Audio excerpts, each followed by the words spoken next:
আজকে আমরা যারা এখানে উপস্থিত হয়েছি অনেকেই আমরা এই 17-18 বছর জেল জুলুম মামলা হামলা নির্যাতনের শিকার হয়ে দেশ দেশান্তরে ছিলাম।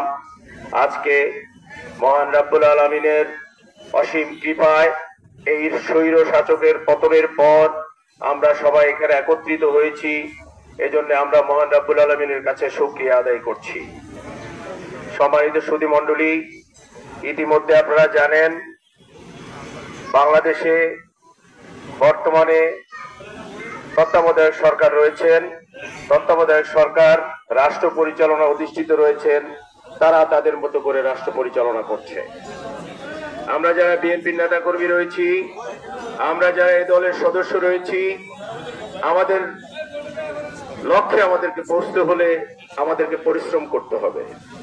আপনারা যারা পৌরসভার নেতৃবৃন্দ রয়েছেন, আপনাদেরকে ঐক্যবদ্ধ হতে হবে, সংগঠনকে শক্তিশালী করতে হবে। পৌরসভা বিএনপি, যুবদল, ছাত্রদল সহ যে সকল অঙ্গ সংগঠনগুলি রয়েছে, আপনারা প্রত্যেকটি অঙ্গ সংগঠনকে ঢেলে সাজাতে হবে। তৃণমূল পর্যায়ে আমাদের যে সমস্ত নেতা কর্মীরা ইনঅ্যাক্টিভ রয়েছে তাদেরকে অ্যাক্টিভ করতে হবে, তাদেরকে সচেতন করতে হবে। আমাদের যারা পৌরসভায় ভোটার রয়েছে, বিশেষ করে মা বোনরা যারা রয়েছে, তাদের সাথে যোগাযোগ করতে হবে, তাদের সাথে আলোচনা করতে হবে, তাদেরকে গুছাতে হবে।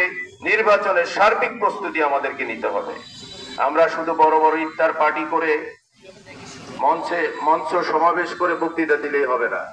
আমাদেরকে আমাদের মূল লক্ষ্যে পৌঁছতে হলে আমাদেরকে সাংগঠনিক শক্তি অর্জন করতে হবে। আর সাংগঠনিক শক্তি অর্জন করতে হলে ঐক্যের কোনো বিকল্প নাই।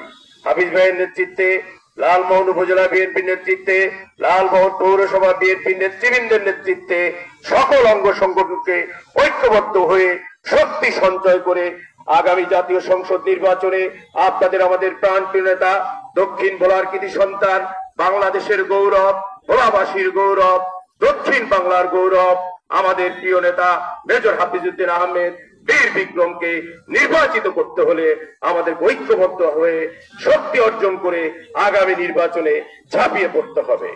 সম্মানিত সুধী মণ্ডলী, আজকে আমি লালমোহন পৌরসভা বিএনপি যে ইফতার মাহফিলের আয়োজন করেছেন এবং দোয়া মোনাজাতের আয়োজন করেছেন, এজন্য আমি তাদেরকে লালমোহন উপজেলা যুব দলের পক্ষ থেকে আন্তরিক অভিনন্দন, ধন্যবাদ এবং শুভেচ্ছা জানিয়ে আমি আমার বক্তব্য শেষ করছি।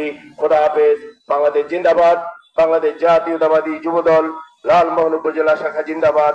মেজর হাফিজউদ্দিন আহমেদ বীর বিক্রম জিন্দাবাদ। তারেক রহমান জিন্দাবাদ। খালেদা জিয়া জিন্দাবাদ। শহীদ রাষ্ট্রপতি জিয়াউর রহমান অমর হোক। আপনাদের সবাইকে ধন্যবাদ। আসসালামু আলাইকুম ওয়া রাহমাতুল্লাহি ওয়া বারাকাতুহু।